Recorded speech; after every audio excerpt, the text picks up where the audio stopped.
ओम नमो भगवते वासुदेवाय नमः। भागवत जी के स्वाध्याय में आप सभी भगवत प्रेमियों का बहुत बहुत स्वागत है। आप सभी को सादर जय श्री कृष्ण। आइए युगल किशोरी जी के चरणों में हम प्रणाम करते हुए भगवान विष्णु की स्तुति करते हैं। मंगलम भगवान विष्णु मंगलम गरुड़ध्वज मंगलम पुंडरीकाक्ष मंगलाय तनोहरि शांताकारं भुजगशयनं पद्मनाभं सुरेशं विश्वाधारं गगनसदृश्यं मेघवर्णशोभांगं लक्ष्मीकान्तं कमलनयनं योगिभिर्ध्यानगम्यं वन्दे विष्णुभवभयहरं सर्वलोकैकनाथं कृष्णाय वासुदेवाय हराय परमात्मने प्रणतक्लेशनाशाय गोविन्दाय नमो नमः। श्रीमन्नारायण नारायण हरि हरि श्रीमन्नारायण नारायण हरि हरि। 28वें अध्याय में पुरंजन का स्त्री योनि में जाना और अविज्ञान के उपदेश से मुक्त होना। श्री नारद जी बोले, हे राजन, यवनराज भय के सेवक और उसका भाई प्रज्वर तथा काल कन्या जरा इस लोक में विचरण करने लगे। एक दिन घूमते घूमते पुरंजनपुरी में आ धमके। काल कन्या के संग से पुरंजन भी श्रीहीन होकर निर्बल हो गया था। उसके संपूर्ण बल वैभव को गंधर्वों ने पहले ही लूट लिया था। अब उसके पुत्र पौत्र पुत्रवधू भी उसे अनादर की दृष्टि से देखने लगे। उसका पांचाल देश शत्रुओं ने उजाड़ दिया। उस पुरंजन की केवल ममता ही स्त्री पुत्रादि में रह गई थी। इसी बीच में यवनराज के भाई प्रज्वर ने उसका नगर जला दिया। नगर को जलता हुआ देखकर उसके सभी सेवक कुटुंबी भी देश छोड़कर भाग निकले। अब पुरंजन दुखी होकर रोने लगा। मैं मेरे पन के भाव से उसकी बुद्धि मारी गई थी। वह सोचने लगा कि मेरे मरने के बाद मेरी स्त्री अकेले इतने बड़े कुटुंब का किस प्रकार पालन करेगी। वह मेरी बड़ी सेवा करती थी और मेरी आज्ञा का पालन करती थी। मेरे पीछे उसकी ना जाने क्या दशा होगी। इसी प्रकार विचार करके पुरंजन व्याकुल होने लगा। हे राजन, ज्ञानी को इस प्रकार शोक नहीं करना चाहिए, किंतु उसका ज्ञान नष्ट हो चुका था। उसको बलपूर्वक यवनराज के सेवकों ने बांध दिया और उसे पशु की भांति बांध कर ले गए। उस सर्प ने बहुतेरा रोका, परंतु वह असमर्थ रहा। तब वह भी साथ साथ चल दिया।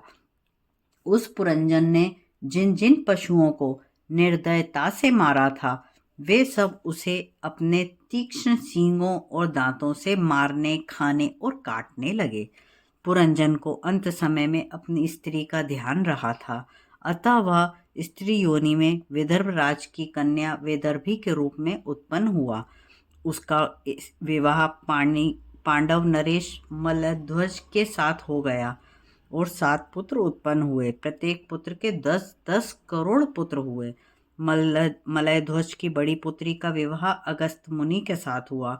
उसके दृढ़युज और दृढ़च्युत के ईश्ववाह नामक पुत्र हुए। राजा मलयध्वज पृथ्वी को अपने पुत्रों में बांटकर आप स्वयं तपस्या करने चले गए। उनके साथ वैदर्भी भी गईं, जो सदा सेवा करती थी। राजा मलयध्वज ने कठिन तपस्या करके भगवान श्री हरि की आराधना की। एक दिन वे भी चल बसे।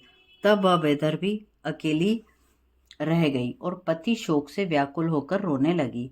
जब वह विलाप कर रही थी, तब उसके पास एक ब्राह्मण आया। ब्राह्मण बोला, हे मनस्विनी, तू कौन है? किसकी बेटी है? जिसके लिए तू विलाप कर रही है वह कौन है? तुझे मुझे भूल गई। मैं तेरा पुराना मित्र हूँ।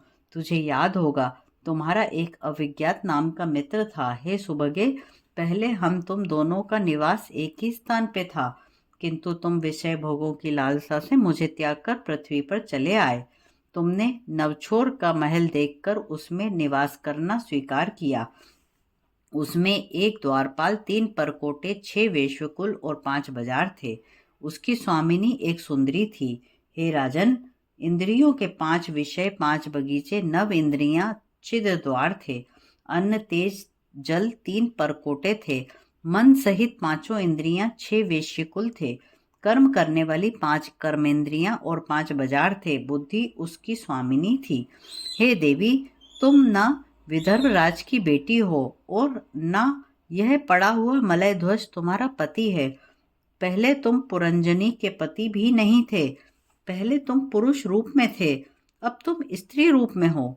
यह मेरी सब माया है। वास्तव में तुम ना पुरुष थे ना स्त्री थे, तुम हंस रूपी जीवात्मा थे। तुम अपने वास्तविक स्वरूप का ध्यान करो। मैं ईश्वर हूँ, तुम जीवात्मा हो। तुम विचार पूर्वक देखो, तुम में और मुझ में कोई भेद नहीं है। जो तुम हो वही मैं हूँ। मुझ में तुम में समानता है। तुम यह कहोगे कि तुम इन बातों को जानते हो और मैं नहीं जानता, तो इसका कारण केवल उपाधि भेद है। एक आत्मा माया के अधीन है, इसलिए वह अल्पज्ञ है। तुम्हारा माया का अधीश्वर होने के कारण सर्वज्ञ है। हम दोनों में यही भेद है। मैं सर्वज्ञ हूँ, तुम अल्पज्ञ हो। ईश्वर और जीवात्मा में यही भेद है। हे राजन, परमात्मा रूपी ब्राह्मण के इस प्रकार समझाने पर भटके हुए जीवात्मा को भूला हुआ पूरा ज्ञान पुनः प्राप्त हुआ। इसी के साथ 28वां अध्याय यहाँ विराम करते हैं। कल हम 29वें अध्याय में पुरंजनोपाख्यान के अर्थ को समझने का प्रयास करेंगे। कर्पूर गौरम करुणावतारम संसार सारम भुजगेन्द्रहारम सदा वसंतम हृदयारविंदे भवम भवानी सहितम नमामि।